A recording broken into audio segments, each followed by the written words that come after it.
হাতুড়ির মতো দেখতে এই কেঁচোকে কখনো দেখলে সাথে সাথে সেখান থেকে পালিয়ে যান। মাত্র 1 ফুট দৈর্ঘ্যের এই কেঁচো এতটাই ভয়ঙ্কর আর বিষাক্ত যে এর শরীর কেটে ফেললেও এটি মরে না, কাটা অংশ থেকে আবার জন্ম নেয় নতুন এক দানব।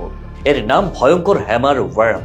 এই প্রাণী শুধু অদ্ভুতই নয়, ভয়ঙ্কর, কারণ এরা যে শিকার করে তাকে ধীরে ধীরে গলিয়ে খেয়ে ফেলে। এদের লালারসের এমন শক্তি আছে যা শিকারকে আস্তে আস্তে তরল করে দেয়।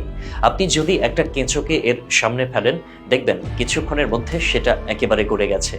শিকার না পেলে এরা নিজেদেরই শরীর খেয়ে টিকে থাকতে পারে। যদি খাবারের সংকট হয় তাহলে নিজের লেজ নিজেই খেয়ে ফেলে, তবুও মরে না। শুধু তাই নয়, এদের মস্তিষ্ক পর্যন্ত কেটে ফেলা হলেও সেটা আবার গজিয়ে ওঠে। আর সবচেয়ে ভয়ঙ্কর ব্যাপার, এদের শরীরে এমন বিষ আছে যা ব্যাঙের চেয়েও শক্তিশালী। বিজ্ঞানীরা বলছেন এই প্রাণীর বিষ এতটাই ভয়ঙ্কর যে ছোট প্রাণীদের সঙ্গে মানুষের জন্য বিপজ্জনক হতে পারে। একটা কেঁচোর মতো দেখতে এই প্রাণী, কিন্তু ক্ষমতা একের পর এক বিজ্ঞানের নিয়ম ভেঙে দিয়েছে। এই রহস্যময় দানবের গোপন শক্তি আজও বিজ্ঞানীদের ভাবিয়ে তুলছে। তাই এই প্রাণীটি থেকে সাবধানতা অবলম্বন করুন।